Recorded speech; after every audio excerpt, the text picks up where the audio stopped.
Mana. Mana bu bug'doyga o'xshab o'rinmi orasida mana bu ustidagi petladan emas, mana bu to'qilganni orasidan kiramiz. Shunda chiroyli o'rilgan o'xshab chiroyli mana ko'rdingizmi qayerdan chiqdi? Ana shunday qilib to'qiymiz.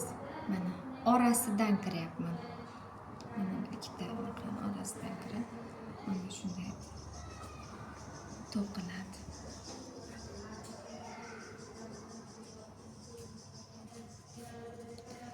Mana. Yana qaytaraman. Kurchokni mana bu chokni orasiga kirgizamiz. Bug'doychani orasiga kirgizib, ipni aylantirib mana. Ko'rdingiz? Oldidan mana aylantirib o'tyapman. Mana bunaqasiga olmayapman. Bunda galchik krestik bo'lib qoladi. Mana bunday aylantirib, mana shu joydan chiqaramiz va yana ipni aylantirib ikkalasidan ham birdaniga o'tamiz. Mana shunday bug'doychali chok hosil bo'ladi. Qator oxirigacha shunday qilib to'qib ketasiz. Mana shunday chokni ulanishini ham ko'rsatdim sizga. 5 qator shunday to'qiymiz. Mana bu bizning ikkinchi qator, yana o'zlaringiz samosiyatini 5 qator to'qisizlar. Shuni 7 qator bo'ladi. 2 qator mana bunaqa oq qilib keyin ko'rsataman. Mana oxiriga kelib oldik. Endi oq ip ulashib ko'rsataman undan oldin. Mana oxirida mana oxiriga chokimizdan to'qiymiz shunday qilib. Buni ipni kesib olganman. Chiqarib olamiz.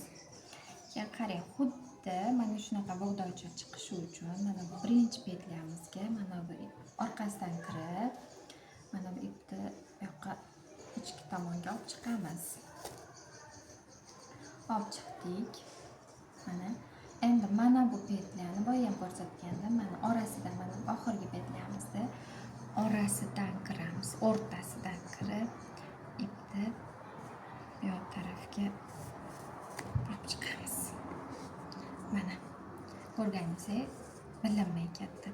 Endi oq ipimizni mana bu birinchi petlyani orasidan kirib, mana bug'doychani orasidan kirdim. Mana bu oradan emas, mana bu petля olingan joydan emas, bug'doyni orasidan kiryapman. Ana shunda mana bunaqa o'rilganga o'xshagan chok hosil bo'ladi, tekis qilib. Ipimizni ozgina uzunroq qoldiramiz va mana shunday qilib to'qiymiz. Yordamchi ipimiz har doimgidek qoladi orqada. Buni bir qavat qilyapman. E'tibor bergan bo'lsanglar, bu ipim qalin.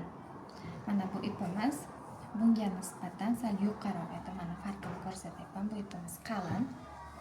Bu ipimiz esa ingichka. Shuning uchun buni 2 qavat to'qidim. Bunda esa 1 qavatda to'qiyapman. Mana orasidan kiramiz. Xuddi boyagidek. Boya qanday to'qigan bo'lsak, shunday. Mana.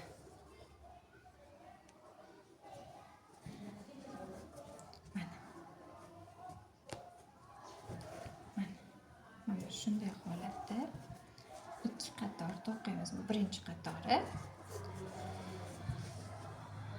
Mana bu, mana 2 qator, mana bu ikkinchi, mana birinchi qatorni hozir to'qiyapmiz. Mana bu ikkinchi qatorni 2 qator mana shunday qilib, mana shu holatda